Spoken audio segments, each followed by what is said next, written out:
faly miarabantsika rehetra indray a tratra ity andro fahaefatra ao anatin'ny herinandro fiaraha-mivavaka izay iarahantsika manatanteraka eto anivon'ny fédérationa Madagasikara voany izany.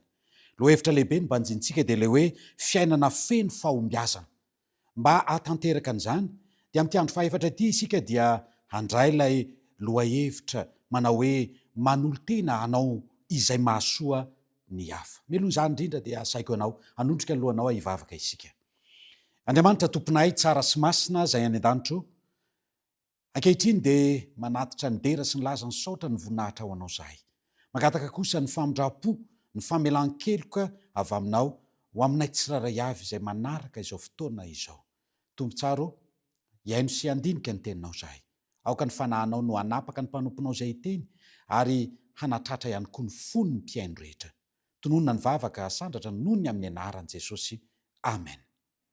Endry havana. Ao anatin'izany loha hevitra hoe manolo tena hanao izay mahasoa ny hafa izany dia hijery sy hibanjina lehilahy anankiray izay malaza ao anatin'ny Baiboly isika. Inona ireny tonga ao an-tsainao rehefa mieritreritra momba ny olona anankiray nahafaty olona goavambe? Mety eritreritra ny anankiray amin'ireo mahery fo manana hery miavaka angambany ianao toy ny amin'ny tantaran-tsary. Kanefa amin'ity androany ity dia i Davida, ilay voafidin'Andriamanitra izay nandresy an'ilay goavambe, dia tsy nanana hery manokana akory. Tovolahy tsotra izy, toa antsika, na toy ilay olona nipetraka ao akaikintsika ao am-piangonana iny.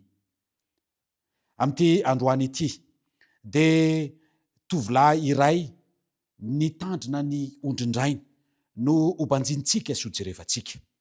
Ahoana ary no nahatonga an'ity Davida mpiandro ondry tsotra mahery fo ka nahafaty olona goavambe toy izany? Rehava malala, tsy kisendrasendra tsy akory fa nanana toetra manokana izy, nanana fanoloran-tena hanao zavatra izay mitondra soa ho an'ny hafa izy.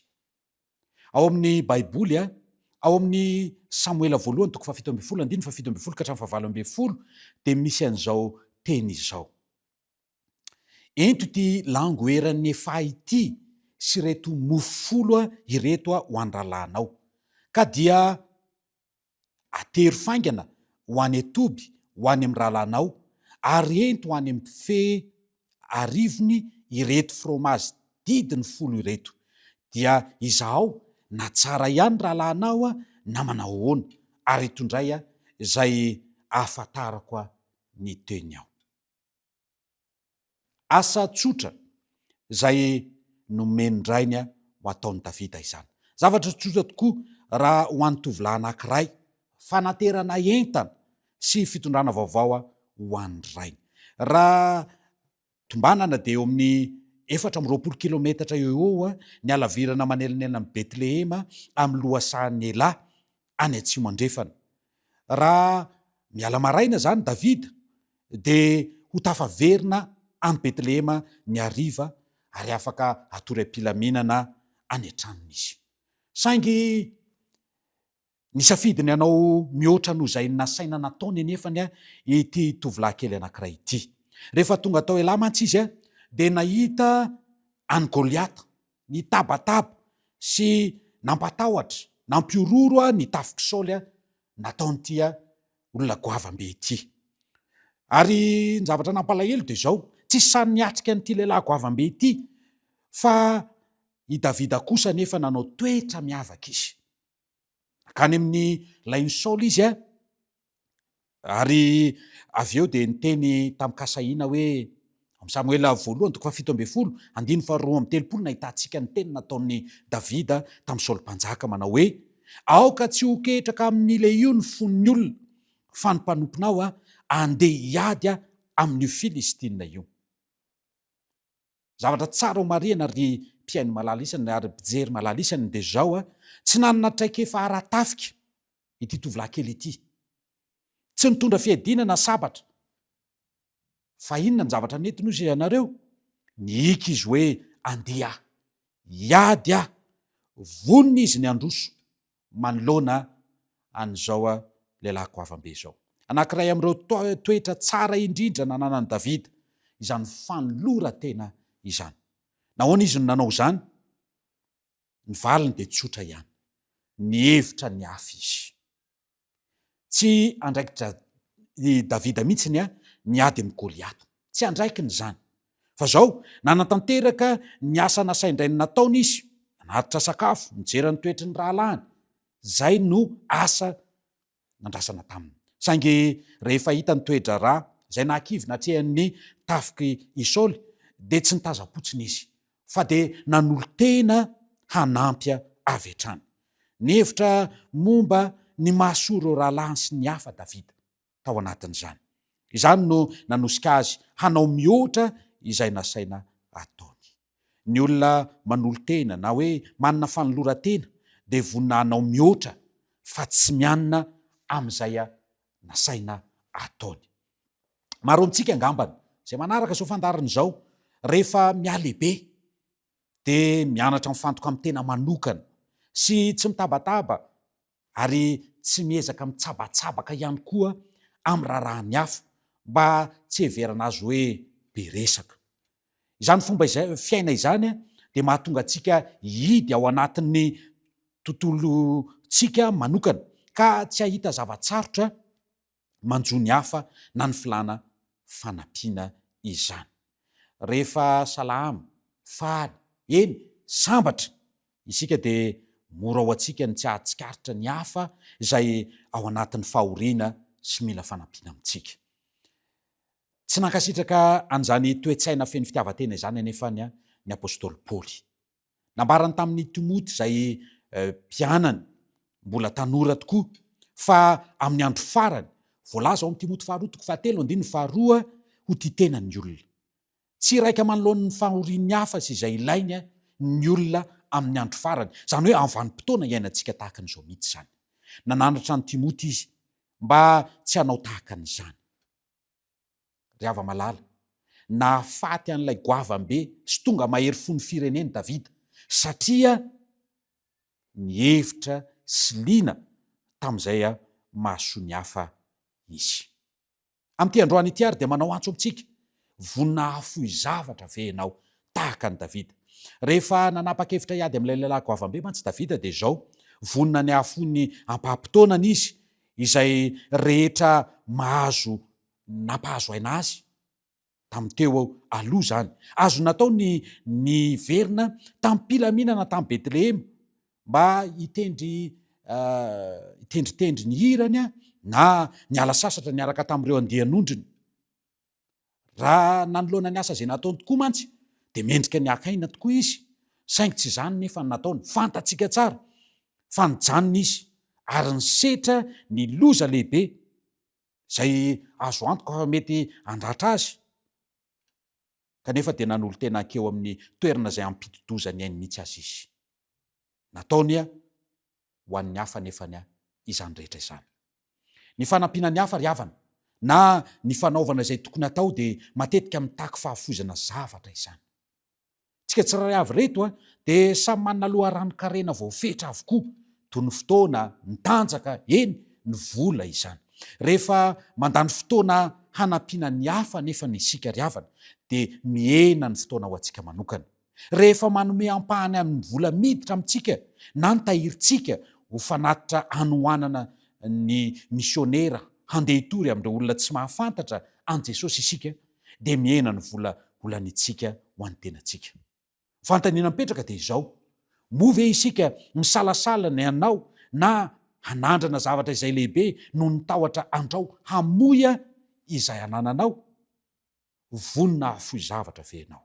Aoka isika ho endry eo amin'ny fampiasana ny loharano-karena ananantsika tsiraray avy. Araka ny tenenina teo mety ny fotoananao zany, tanjakao zany, eny ny vola sy ny fanananao mihitsy ny resaka eto. Rehefa manampy ny hafa isika, rehefa manome vola hanohanana ny asan'Andriamanitra amin'ny alalan'ny fanahitra, ny ampahafolony, na koa manokana ny fiainantsika ho amin'ny fanomponan' Jesosy de mampananten'Andriamanitra fa hamaly fity ny fahafozan-tenantsika ary tahantsika izy. Hoy ny teny misaotra masina manao hoe tsy ho foana tsy akory ny fikelezanareo aina ao amin'ny tompo. Mahita fomba foan'Andriamanitra mandrakariva hanomezana antsika mihoatra noho izay nananantsika teo aloha. Toa n'ilay zazalahy kely izay nanome ny arona kely nisy sakafo ny ho an' Jesosy ka nampitombony Jesosy ny sakafony ka nahavoky vahoaka marobe ary mbola nisy ambiny azon'ilay zaza kely nentina nody aza tamin'izany fahagagana nataon'i Jesosy zany. Fanontaniana mipetraka androany, vonina hanao zava-baovao ve ianao? Zavatra zay mety tsy mbola nolalovanao na nandehananao fa asaina manao an'izany ianao zao. Vonina hanao ny zavatra tsy mbola nataony hatr'izay Davida ry havana. Tsy mbola nahita na niady tamin'olona goavambe izy, na tsy mbola nahita olona niady tamin'olona goavambe koa, saingy tsy nanakanazy izany. Tsy nanakanazy hiroso amin'izany lalana izay mbola tsy nandehanana izany izy.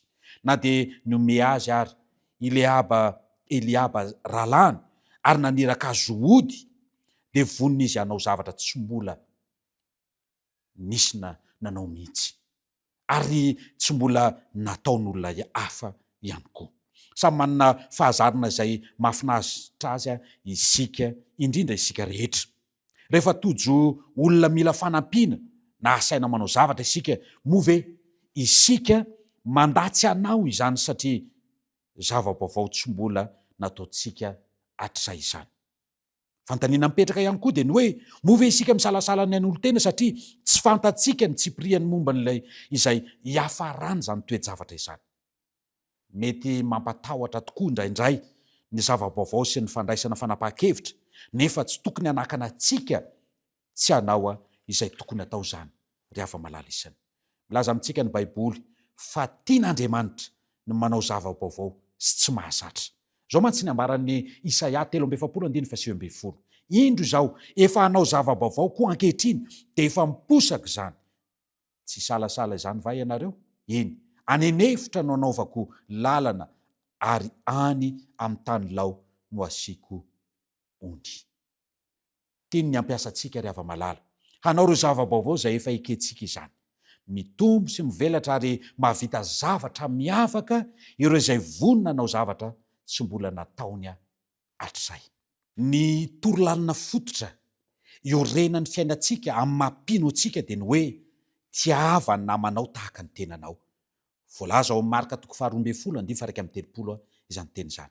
Mametraka ny fifandraisantsika ho ivo maha isika antsika izany. I Jesosy no naneho ohatra endrim-pitiavana ambony indrindra sy tena izy. Tsy misy manana fitiavana lehibe noho izao izy dia ny manolotra ny ainy amonjy ny sakaizana. Voasoratra ao amin'ny Jaona 2:13 izany teny soratra masina izany. Manohana izany fenitry ny fitiavana izany ny apôstôly Jaona ka milaza manao hoe: anaka, aoka tsy ho ty amin'ny teny na amin'ny lela isika fa amin'ny asa sy amin'ny marina ihany koa. Io no voambara ao amin'ny Jaona 1:7-20. Eo amin'ny fifandraisantsika amin'ny havana, amin'ny hafa ry havana, dia tokony hiezaka isika tsy hanao ratsy, hisoroka ny fifandirana, tsy mahasoa rehetra ary hitondra ny hafa amin'ny halehibe-panahy sy ny fanatsana. Kanefa raha tena tiantsika tokoa ny hanahaka an'i Jesosy sy fanaraka amin'ny teniny, dia asaina isika mba handeha lavitra kokoa noho izany ka hikatsaka izay mahasoa ny hafa. Ianarantsika fa nahafaty ilay lehilahy goavambe Davida ary nanana fifandraisana manokana tamin'ny Israely no ny fanoloran-tena manokana izay miavaka indrindra nananany izany tovolahy kely izany. Nanjary azony natao ny zava-magaga no ny fanoloran-tena izay nasehony. Ny fiainany, ny fiahiny, ny hafa sy ny fahavononany afohy zavatra sy anandrana zava-baovao ho tombotsoa ny hafa no antony nanolorany tena. Ankehitriny raha mihira sy mihika toa an'i Davida ny vahoaka an'Andriamanitra ka manao hoe andeha dia ho lehibe lavitra no vokatra izany. Raha toy isika manana toe-tsaina tsy mihevitra ny tenantsika fa mikatsaka ny hahasoa ny hafa mandrakariva. Na inona seham-panimpona misy antsika, tsiraray avy, na aiza mifanena amintsika dia tsy ho famitana asa na fanatanterahana iraka fotsiny izany, fa ho fanatsarana ny fiainan'ny hafa mihitsy. Kolokolo fifandraisana manandratra sy mampatanjaka ny hafa. Izany a no tanjon'Andriamanitra ho atsika tsirairay avy. Noho izany asaiko ianao andeha isika hanana fanolorantena manokana ho an'Andriamanitra. Ka noho ny fahasoavan'Andriamanitra dia isafidy isika ny anokana fotoana isan-kerinandro hanaovana asa ho an'Andriamanitra, hapiely ny vaovao mahafaly amin'ny alalan'ny fampianarana ny Baiboly, handray anjara amin'ny tarika madinika ary hanao asa fanompoana miavaka sy manokana, eny fa na dia mbola tsy nirotsahanao azy izany. Ny teny fikasan'Andriamanitra ho antsika tsiraray avy amin'ity anio ity dia voasoratra ao amin'ny Korintianina 2:5-7 manao hoe: koa raha misy olona ao amin'ny Kristy dia olom-boavao izy, efa lasa ny zavatra taloha, indreo efa tonga vaovao ireo. Fandriko, ny fotoana izay niarahantsika androany mba hanova ny fiainanao ka hanananao fanolorantena hikatsaka izay mahasoa ny hafa izany. Ka ho fenitra ho antsika tsiraray avy dia ny hoe andeha hikatsaka sy hitady izay mahasoa ny hafa izany. Tompony hitantsika tsiraray avy ary ampitoetra izany teny izany ary hampatanjaka antsika ny tenin'Andriamanitra izay ny fampizarana tamin'ity an'ity. Rahasoa antsika tsiraray avy. Andeha hivavaka isika.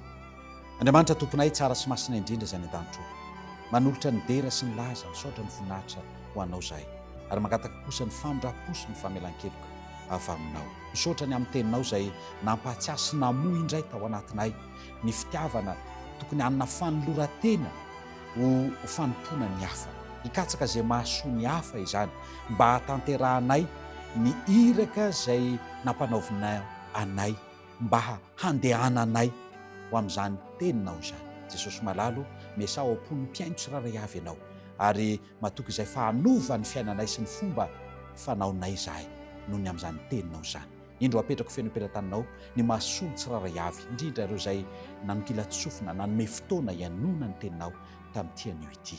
Voninahitra ny eo anao hatramin'ny taloha indrindra eny ankehitriny ary mandrakizay izany. Misaotra ray malalo. Amen.